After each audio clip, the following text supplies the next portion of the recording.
Hi there, I'm Julian and this is Anne on the camera, and Milo, he'll appear at the appropriate time, our little puppy dog. Come with me and I will take you for a walk around our little van. Now, we're going to start from the very front of the van to start with, and this is the release catch for the bonnet at the front. So let's do a quick moment there. So the catch is just to the left hand side of the emblem here. As you pull it up high enough, it just remains open. Everything will be refilled and ready to go, but it's just the window washer water, brake fluid, radiator water. Okay, so just below the bonnet lever, release lever, is the tools for removing the wheels. So just on the floor here we have like a blade. If you have strong fingernails, you just turn that clockwise, remove this out, and we have the jack and the wheel brace. And under our seat here on the passenger side we have just a few basic tools along with a first aid kit and just basic things like a hammer for knocking the pegs in for the awning, which we'll show you later, and even thrown in a cordless drill. So working our way down the van, we have the diesel fill out position, and that can only be opened when this door's open.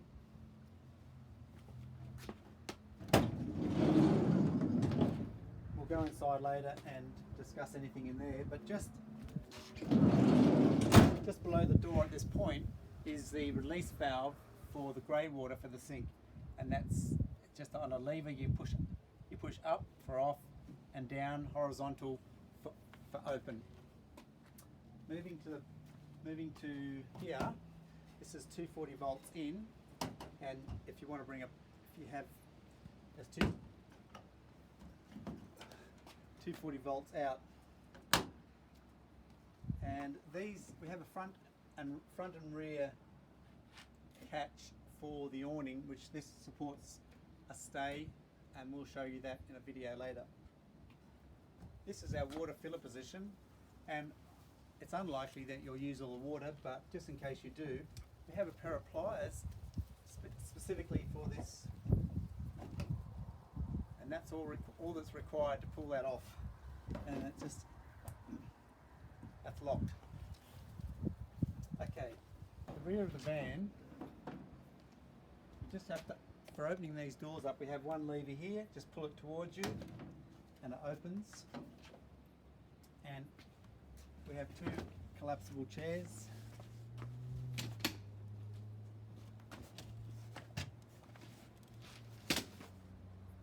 And these are the awning devices, and we'll show you how to use them in another video. This is an awning stay support, and this is the spare wheel release bolts, and we'll have this included in the toolkit underneath the front passenger seat, and it's just a matter of undoing these bolts, and it lowers the spare wheel down on a rack. In closing this in reverse, the seats need to be placed this way, just beyond that strip, and then pushed in to the left, then it will stay there.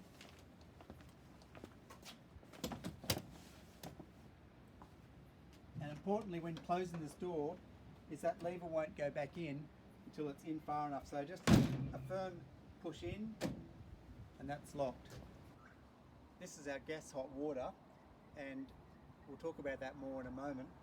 But this is the place, if there is a malfunction with it, which is rare, but it does happen, you can hear whether it's burning or not from this place. Just you can hear the noise of gas burning, and we simply light that up 15 minutes before you need hot water, and you'll have a good shower. So this is the gas hot water bottle. So this is the gas supply for all the appliances, and we've got a spanner to undo this hose in the front of the van, and that should be all self-explanatory. This is our toilet cassette here, which is just a matter of lifting up this yellow lever underneath, under here, and just pulling it towards you. Very important that this device here is not on an angle like that. It's running north-south along there, and for emptying it, it's just a matter of opening that up, opening this, and pouring into a dump station, returning that to that position, and pushing back in on the tracks that are in there until you hear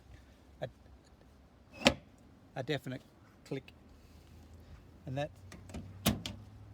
I haven't heard of people stealing my toilet canister yet, but it is lockable, so if it is, it's a good idea to keep that locked.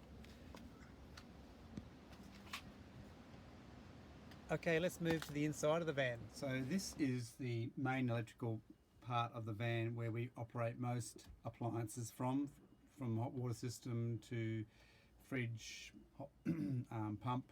So let's go from the top where we have the toilet and the toilet light. So whenever we go to the loo, we press both of those on.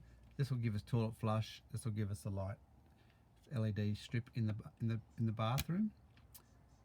This is the pump that obviously just gives us water pressure.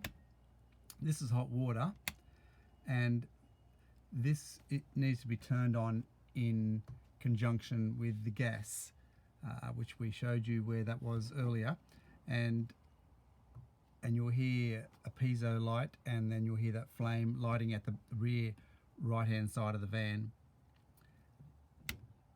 And once again, you need around 15 minutes to heat up the water for a shower. The fridge, this one needs always to be on to the right, whether we're on whatever power supply. And then moving down to this one, that's a spare one.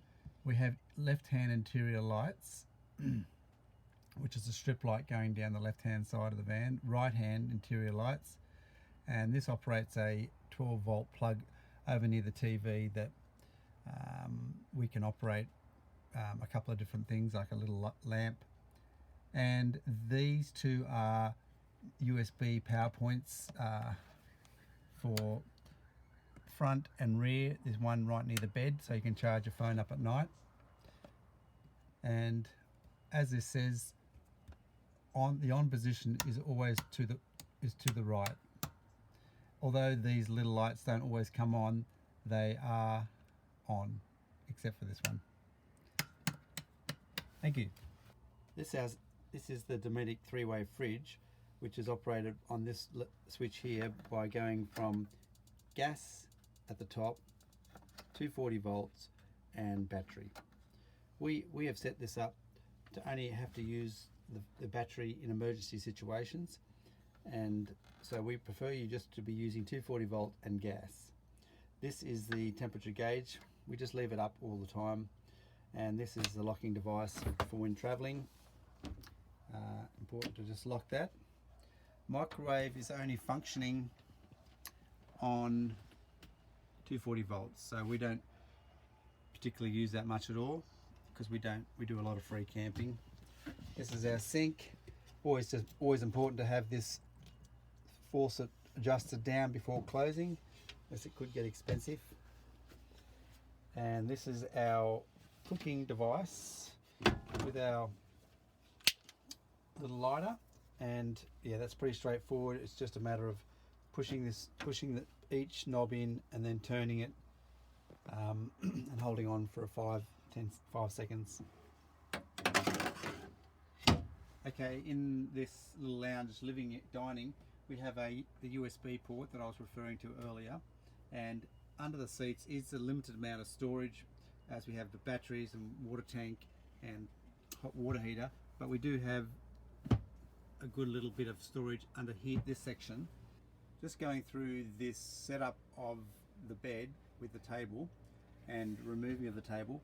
First, I just need to warn you that if too much pressure is applied, because it's not a standard table with 4 legs, it's only relying on this bracket, and if too much weight is put on there, you will buckle, bend or break this bracket, which is a very costly piece of. We're going through the process of setting this dining table up for either 2 single beds or 1 double. So the process for both is required to undo these bolt ratchet handles, undo that and lift it off.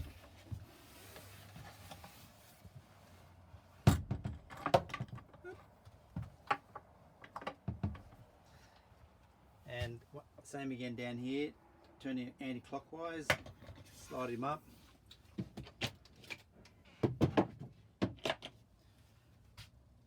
So we remove these off so you have more bed arrangement, and we place them on the front seats off the floor.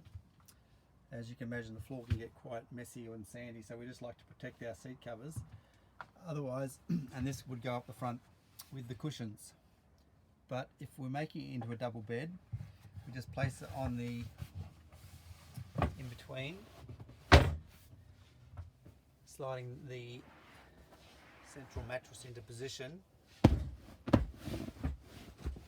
and then ready to make your bed. This is our roof vent, which helps with ventilation. We always encourage you to turn that closed on departure. Moving right along, we have a carbon monoxide detector here, which we don't think you'll ever need, and our fire blanket here. Let's talk through the bathroom.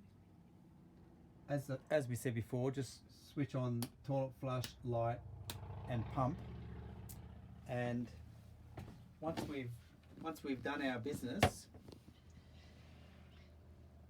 we can simply flush and release. And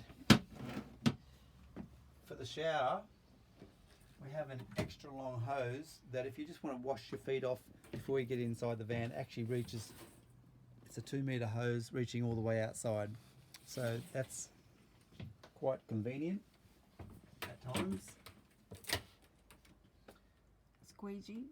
And when we have finished our shower, Anne wants you to squeegee the door down while the door is closed. But she has a bath mat supplied for worst case scenario. So let's just go through the reverse function, the checklist, and the air conditioning. We have, for the reverse, the only tricky gear in this is to pull this lever up and pull it all the way to the left and down. The other really important thing that we want to bring to your attention is the height of this fan. This is not the height, it's another 2 feet above this, another 650 millimeters. Total height of the van is 2650, whilst the windscreen is only 2 meters high. So long as you remember when you're driving down laneways with overhanging trees that you're another 2 feet above this point. The other thing to remember is the checklist.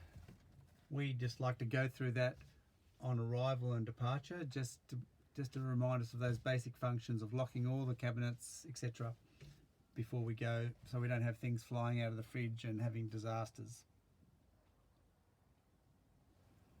And let's just go through 4 more things and we are finished. The first is the air conditioning. When the ignition is on, that is the air conditioning.